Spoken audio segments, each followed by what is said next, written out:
बेटा की तकलीफ ले लो, मेरी बहू की तकलीफ ले लो, फलान तकलीफ, तो सबके तकलीफ को उनको देते रहोगी। और गुरु महाराज जी कहते फिर तुम्हारी जो प्रारब्ध का कब भोगोगी, कब भोगोगे? मैं तो अभी ठीक कर दूं, चुटकी से ठीक कर दूं, पर तुम्हारी जो भोगता है ना, जो तुमने कर्म किया है उसको भोगना पड़ेगा। मेरे सानिध्य में आए हो, भोग लो। इसी जन्म में इतना असर नहीं पड़ेगा, इतना तकलीफ नहीं होगी।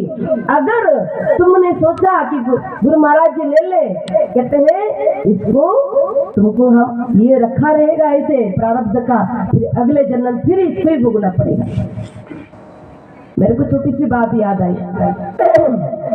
जगन्नाथपुरी में एक माधोदास करके भक्त थे, बहुत अन्य भक्त सुबह सुबह मंगल आरती करते थे, भगवान के मंदिर में जाके भोग लगाते थे, कीर्तन करते थे, ऐसे ऐसे भजन गाते थे। भगवान मंत्रमुग्ध, जगन्नाथ जी बहुत मंत्रमुग्ध हो जाते थे। एक दिन वो आए नहीं, तो आए तो भगवान को याद आई, अरे माधोदास नहीं आया, बड़े आनंद में मगन कर देता था, आया नहीं।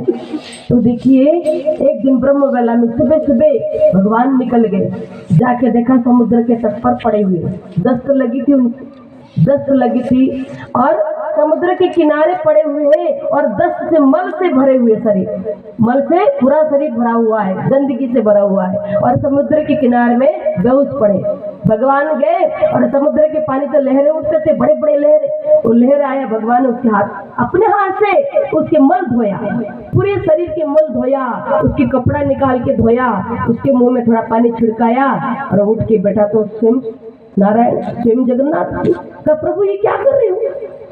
एक तुम कहते मैं तकलीफ में हूँ और ऊपर से आप मेरी सेवा कर रहे हो। ये सेवा, ये आप मेरी सेवा न करके मेरी तकलीफ को दूर कर दो, ये जो मेरे अस्वस्थ शरीर है ना, ये दूर कर दो। मेरी ये गंदगी में क्यों हाथ लगा रहे हो?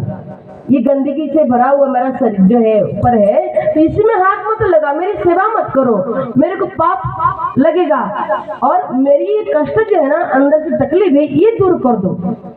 भगवान ने कहा माधोदास, मैं तेरे तकलीफ इसी वक्त दूर कर दूं, तुरंत छू मंत्र करते ही हाथ लगाते दूर कर दूं, पर तेरा प्रारब्ध का कर्म है जो आज इसी प्रकार दीनहीन के रूप में पड़ा हुआ है, ये भोग ले।